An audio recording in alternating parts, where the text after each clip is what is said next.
आज बाबा ने कहा बच्चे स्वयं के महत्व को समझो। तुम विश्व की आधारमूर्त आत्माएं हो, अर्थात तुम्हारी स्वस्थिति ही विश्व में परिवर्तन करेगी। तुम्हारे संकल्पों का बहुत महत्व है।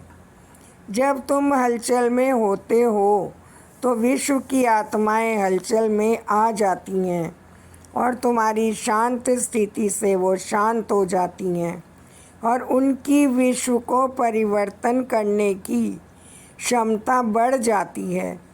अर्थात वो शांत हो, वे एकाग्र हो, अपने कार्य में सफलता प्राप्त कर आगे से आगे नए नए आविष्कार कर दुनिया को अति की तरफ ले जाने में सफलता प्राप्त करती है। फिर अति के बाद ही अंत होगा, इसलिए अपने संकल्पों की एकाग्रता को बढ़ाओ।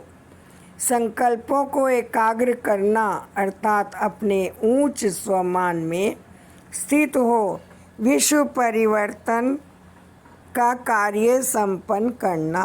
देखो बच्चे, बाप व बाप की श्रीमत को महीनता से समझो। जैसे बाबा कहता है कि बालक सो मालिक बन जाओ, अर्थात पहले बाप के छोटे से बालक बन जाओ। जिस बालक की सारी जिम्मेदारी बाप की होती है, अर्थात उसे क्या खिलाना है, क्या पहनाना है, अर्थात वो बच्चा 100% बाप पर डिपेंड होता है। और मालिक बन जाओ, अर्थात अपनी कर्मेंद्रियों के मालिक बन विश्व परिवर्तन के कार्य की जिम्मेवारी समझ अपने एक एक संकल्प को सफल करो। अपने को साधारण मत समझो। तुम हो परमात्मा बाप के VIP बच्चे। इसलिए अपने एक एक कदम के महत्व को समझ आगे से आगे बढ़ो। बच्चे, बाप ने आपको पुरुषार्थ की विभिन्न विधियां बताई हैं जो आपको ही करनी पड़ेगी।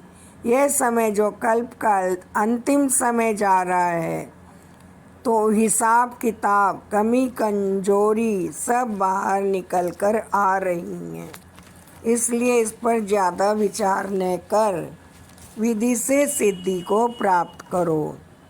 आप हो विघ्न विनाशक बच्चे, सारी विश्व की आत्माओं के विघ्न हरने वाले, सारी विश्व की आत्माओं को मुक्ति, जीवन मुक्ति का वर्षा देने वाले आप हो मास्टर भगवान। इस तरह अपने विभिन्न ऊंच से ऊंच स्वमान में स्थित हो पावरफुल वाइब्रेशंस फैलाओ, जिससे आपके संपर्क में आने वाली आत्माओं का और फिर विश्व की सभी आत्माओं का कल्याण हो। ओम शांति। शुभ अमृत वेला योग करते हैं। आइए आज अमृत वेला के पावन क्षणों में मैं आत्मा स्वदर्शन चक्रधारी बन अपने पांचों स्वरूपों का दर्शन कर रही हूँ। शिव बाबा ने हम बच्चों से कहा, मीठे बच्चों, अपने पांचों स्वरूपों का दर्शन करो, चिंतन करो, ज्ञान और योग द्वारा आत्मा को संपन्न तथा संपूर्ण बनाओ। हाँ जी बाबा, कहते हुए मैं आत्मा अपने गोल्डन, सिल्वर, कॉपर, आयरन और डायमंड स्वरूपों के विषय में विचार करने लगती हूँ। इन चारों अवस्थाओं में मुझ आत्मा का जो स्वरूप था वह मुझे स्पष्ट अनुभव होने लगता है। मैं देख रही हूँ कि जब मैं आत्मा सतयुग में गोल्डन अवस्था में थी तो मेरा स्वरूप दिव्यता संपन्न था, अलौकिक चमक से देदीप्यमान था। कितनी आकर्षणमयता थी मुझ आत्मा में, क्योंकि उस समय मुझ आत्मा में पवित्रता की असीम शक्ति थी। मेरी संपूर्ण सतो प्रधान अवस्था थी। त्रेता में 2 कला कम होने से मैं आत्मा गोल्डन से सिल्वर अवस्था में आ गई, संपूर्ण सतो प्रधान से सतो अवस्था में आ गई इसलिए मेरी चमक थोड़ी फीकी पड़ गई। मेरे देवी गुणों व शक्तियों में किंचित कमी आ गई। वहाँ पर तक आते आते मुझ आत्मा में केवल 8 कलाएं ही शेष रह गईं। अपवित्र बनते ही मुझ आत्मा की सारी विशेषताएं समाप्त होने लगी। विकारों की प्रवेशता ने मुझ आत्मा को कौपर अवस्था में ला दिया और मैं गुणहीन, शक्तिहीन आत्मा, चमक विहीन हो गई। कलयुग अंत तक आते आते तो मुझ आत्मा में कोई कला रही नहीं। इसलिए मेरा स्वरूप बिल्कुल ही विकृत हो गया, काला हो गया। पतित बनने के कारण सोने के समान चमकने वाली मैं आत्मा लोहे के समान कलुषित हो गई। अब संगम युग पर मेरे शिव पिता परमात्मा ने आकर ज्ञान और योग सिखलाकर मुझे आयरन से गोल्डन एजेड बनने का सहज उपाय बता दिया है। मुझे गोल्डन एजेड बनाने वाले अपने प्यारे शिव पिता परमात्मा का मन ही मन शुक्रिया अदा करते हुए उनकी याद में अपने मन बुद्धि को एकाग्र करके मैं आत्मा अशरीरी होकर बैठ जाती हूँ और अगले ही पल में आत्मा उड़ चलती हूँ अपने शिव पिता परमात्मा के पास, अपने प्यारे परम धाम घर की ओर। अब मैं परम धाम निवासी बन अपने पिता परमात्मा से 7 गुणों की सतरंगी किरणों को, अपने सर्व शक्तियों को स्वयं में भरपूर कर रही हूँ। बाबा से आ रही सर्व शक्तियों की ज्वाला स्वरूप किरणें जैसे जैसे मुझ आत्मा पर पड़ रही हैं, वैसे वैसे मुझ आत्मा पर चढ़ी विकारों की मैल जलकर भस्म हो रही है और मेरा स्वरूप फिर से सच्चे सोने के समान दीप्तिमान हो रहा है। अपने परम पिता, परम शिक्षक, परम सद्गुरु शिव बाबा द्वारा मिल रहे वरदान दिव्य ज्ञान को जीवन में धारण कर उनके द्वारा दिखाई गई पवित्रता की राह पर चलकर अब मैं आत्मा फिर से गोल्डन एजेड बन गई हूँ।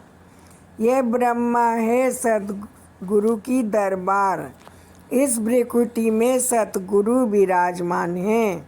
वही तुम बच्चों की सद्गति करते हैं, वही हम बच्चों की सद्गति करते हैं।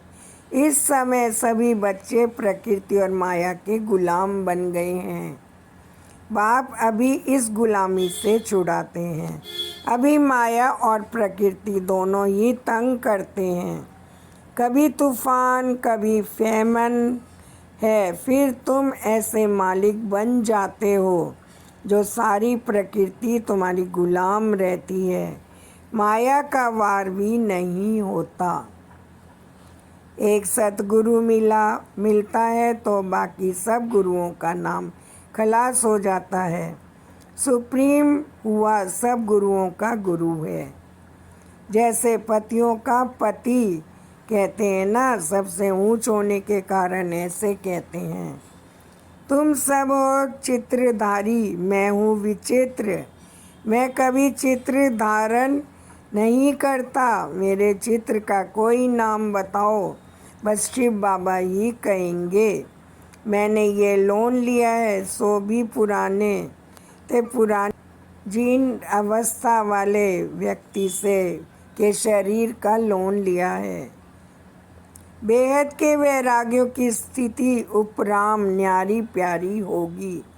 वे अंतर्मुखी व मौन की अवस्था में रहेंगे।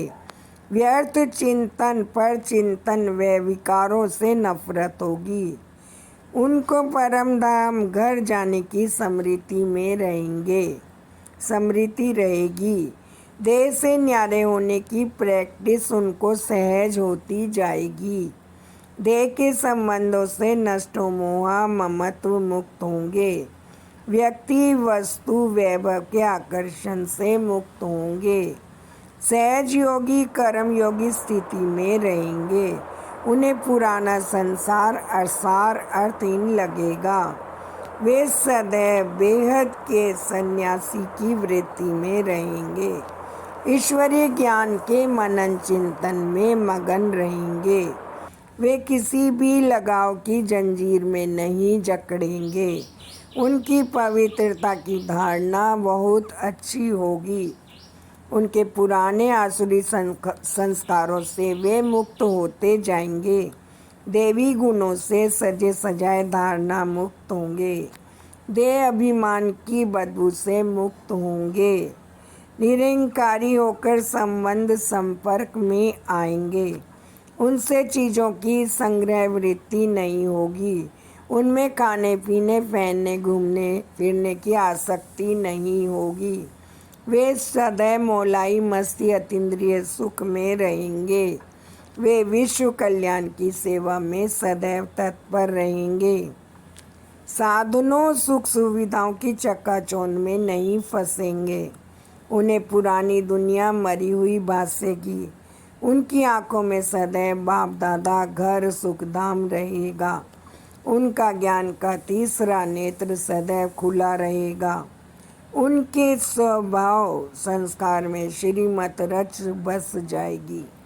उनका पुरुषार्थ उड़ती कला का होगा। वे दिल खुश होंगे, कभी दिल शिकस्त नहीं होंगे। वे हर परिस्थिति में अचल अडोल रहेंगे। वे धैर्यवान गुण ग्राहक वृत्ति स्वमान में रहेंगे। वे समर्पण बुद्धि ट्रस्टी होकर रहेंगे। वे सर्व संबंधों का रस एक बाप से अनुभव करेंगे। उनकी बुद्धि में परमात्म ज्ञान की सरिता बहती रहेगी। उनके बोल सत्य मधुर सुखदायी होंगे।